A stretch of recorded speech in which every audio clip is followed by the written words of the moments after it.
Kelanjutan Liga 1 2022-2023 belum ada kepastian sejak dihentikan 2 Oktober 2022.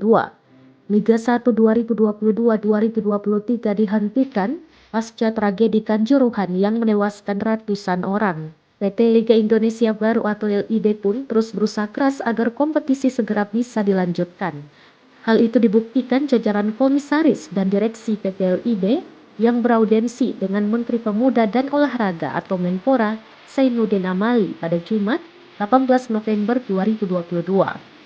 Direktur Utama PT LIB Ferry Paulus menjelaskan pertemuan tersebut berlangsung selama 2 jam.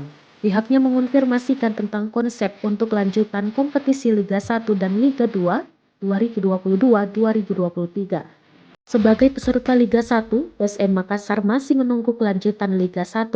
Direktur Utama PSM Makassar, Sadikin Aksa, mengatakan PSM belum menerima informasi kelanjutan Liga 1. Sebelumnya beredar informasi mengenai opsi kelanjutan Liga 1 2022-2023. Opsi tersebut yakni 18 November, 25 November, dan 2 Desember 2022.